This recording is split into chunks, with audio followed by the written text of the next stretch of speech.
Hello everyone. Good afternoon students. How are you?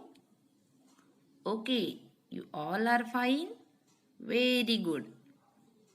Students, in last session we have studied our second lesson, that is the interrelationships between living things. Now in this session we will study our new lesson, that is storage of water. Students, in your textbook there is one activity is given for you. Make a small hillock of mud and set some stones into the hillock. Pour water over the hillock from a watering can, like rain. Use the following points to study how the water flows over the hillock. Okay. See, whatever activity you have to do at your home, that do it. Means this one you have to try at your home only, which is given in your textbook. Also, you can see the picture on your screen. After completing this activity, you have to point out some questions here and you have to study, that is, in which direction does the water flow? How does water flow on the steeper slopes? How does it flow on the gentler slopes? What happens when the stones cause an obstruction? Where do puddles form? When does the direction of flow change? Now, second point is that stop watering the hillock and make your observation using following the points. Why did the hillock dry when we stopped pouring water? How long did the hillock take to dry? Which part of the hillock dried quickly? Which part took longer to dry? Why did it take longer to dry? So students, try this at your home and make your observations by using the given points. After trying this at your home, you will realize that some rainwater flows away over the ground. Some water seeps into the ground. All the water we get comes from the rain. The rainy season lasts for 3 or 4 months. Along with us, all living things use this water all year around. If we do not store water, we will not have enough water for our needs. That is why we have to save water. Water must be used economically. In this lesson, we will see different ways of storing water. Old water stores. In the olden days, several methods of storing water were used in our state. Nowadays, these old water stores are rarely used. However, their remains can be seen in all places. Some of them are very beautiful.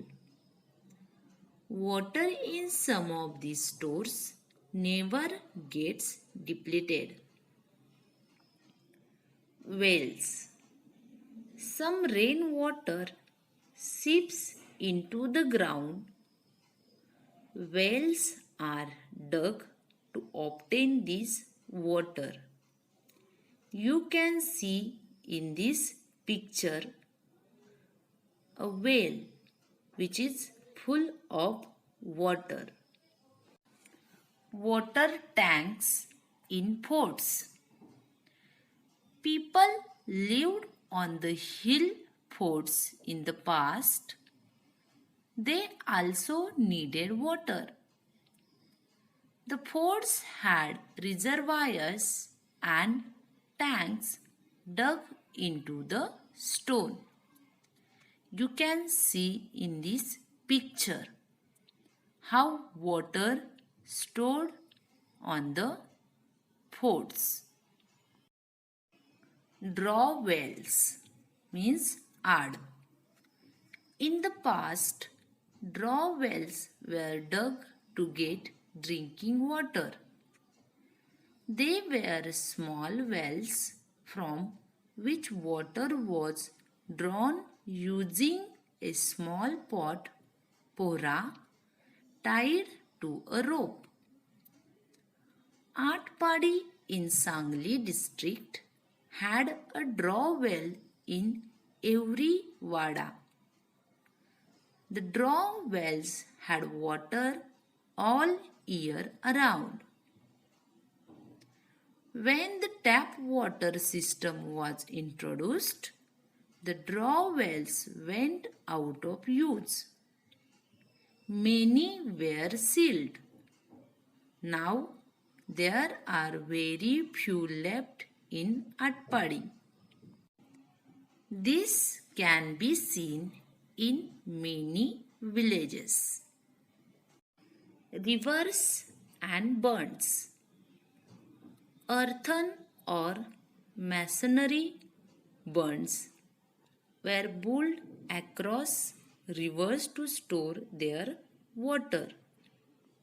You can see in this picture there is a river and a burn which is built across the rivers to store their water.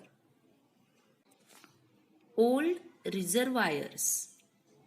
Reservoirs were built in areas of low rainfall or in areas without a major river.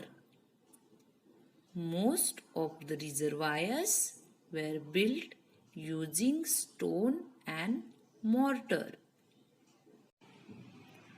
Earlier, tanks were used to store water.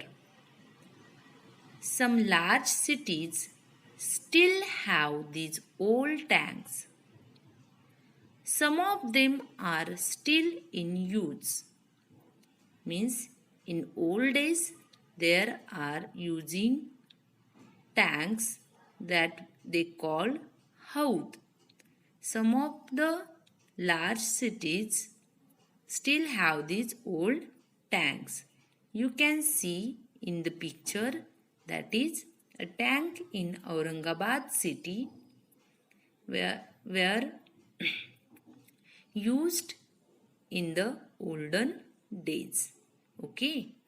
Now, these are the recent systems of water storage. First of all, we will see dams. The most important of all recent water storage is the dam. Dams made it possible to store huge quantities of water. As a result, more land was brought under cultivation. Cities began to grow.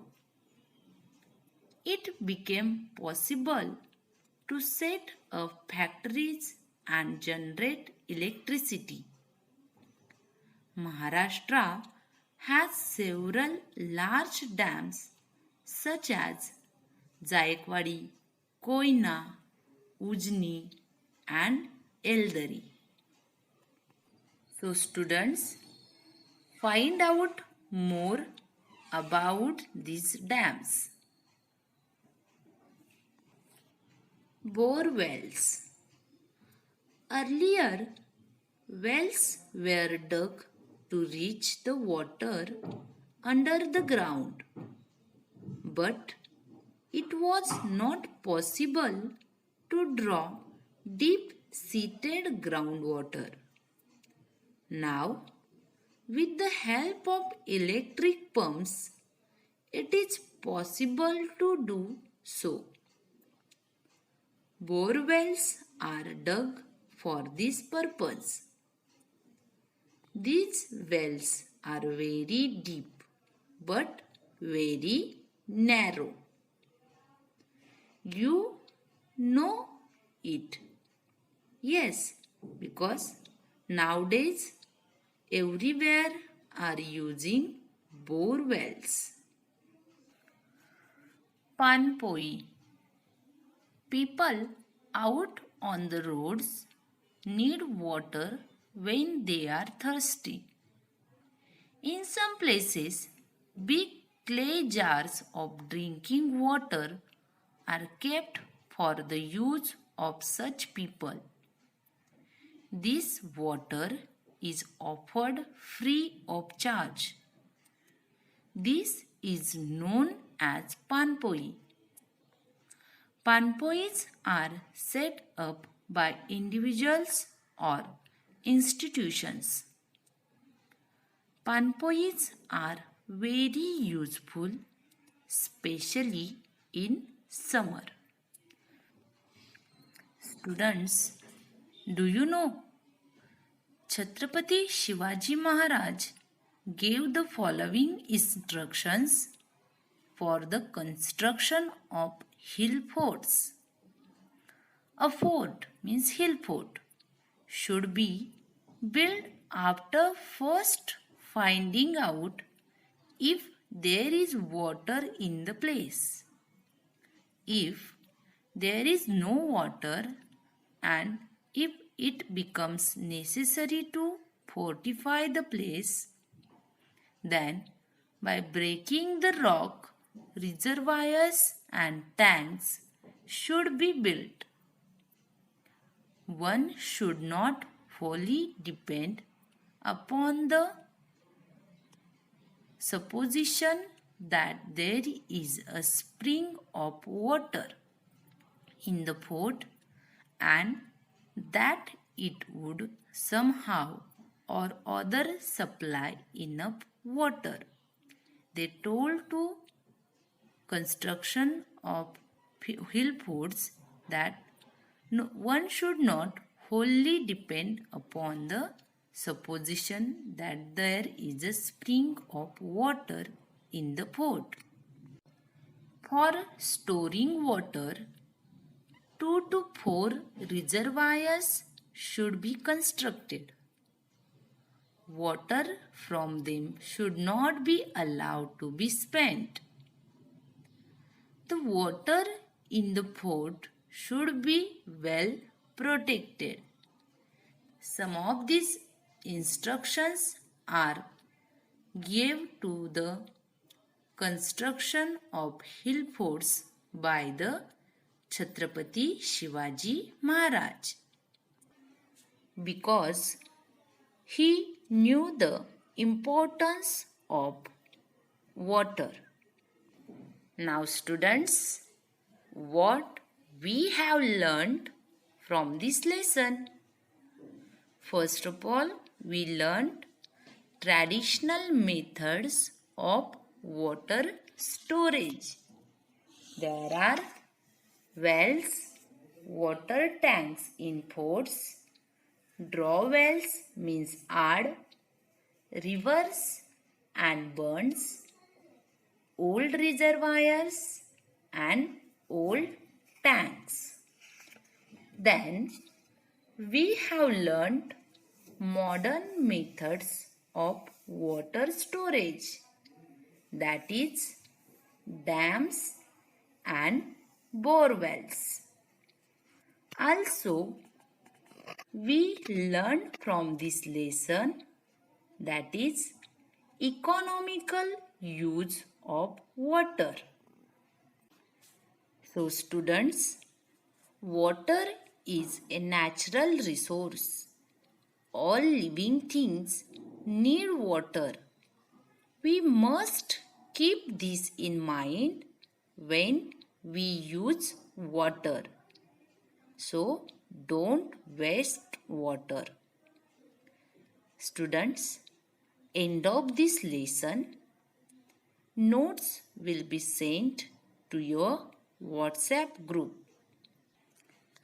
Read this lesson once again and try to understand the given concepts of water storage, that is old water storage and modern methods of water storage, and how we use water economically.